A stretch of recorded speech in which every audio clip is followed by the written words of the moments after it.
Nostalgia is an affectionate feeling that you have for the past, especially for a particular happy time, or that is at least the definition according to the wiki page. What does this have to do with my review for Planet Coaster on PlayStation 5? Well, one of the earliest and happiest memories I have for gaming is the time I spent with Theme Park as well as Theme Park World, also when I played it on PlayStation 1. It was also around the time one of the biggest theme parks had opened close to me, so I had very fond memories of being at theme parks and spending time playing that game, doing my best to replicate the local theme park. Fast forward to 2020 and you have Planet Coaster on PlayStation 5. A game heavily inspired by Theme Park, as well as the more recent Roller Coaster Tycoon titles. It is a game that puts you in the seat of running your very own theme park. It isn't often that a game has me hooked the moment I run it, but Planet Coaster had me at the opening song and the easy to navigate main menu, which not only has a unique artistic look to it, but also shows the community from around the world. Now I'll be honest, even though Planet Coaster originally came out in 2016 on PC, it wasn't until recently when I really dived into the game along with its handful of DLC, so many of the game's initial bugs and issues I cannot really touch on because I didn't experience those over time. Frontier, the same developers who made Jurassic World Evolution and the more recent Planet Zoo, did a fantastic job at delivering the most authentic and realistic theme park builder that I've ever experienced. That doesn't mean everything was smooth sailing though, as the game can be incredibly intimidating at first, especially if you don't follow some tutorials. It easily took me a couple of hours to really learn the ins and outs of the game, and even I had to watch a few videos on coaster building to really understand how I can fully customize certain aspects, as I feel the lack of tutorial levels are something this game really required. That said, the game does come with levels which almost acts as some sort of campaign mode as well as a sandbox mode, the latter being an empty space where you can just create the park of your dreams with unlimited cash. Map of your preference, a visitor's entrance, and the rest is up to you. As mentioned, the freedom and canvas it gives you is very overwhelming at first because there is just so much you can do. I'd recommend going through some levels or watching a few video tutorials on YouTube before diving into the sandbox mode. The more you play though, the easier it becomes as you start learning shortcuts and quickly add or change paths depending on the ride, and at first I wasn't too bothered about customizing the color or patterns of rides as I wanted to nail the basics of the game and wasn't too interested in changing the visuals just yet. Speaking of visuals, Planet Coaster has a unique visual style that fits the game perfectly.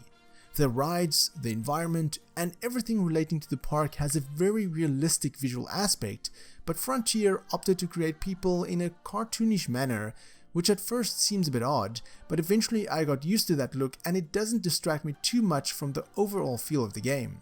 Planet Coaster has a huge amount of themes, from pirates to space, Western to more modern, and even Ghostbusters if you purchased that particular DLC.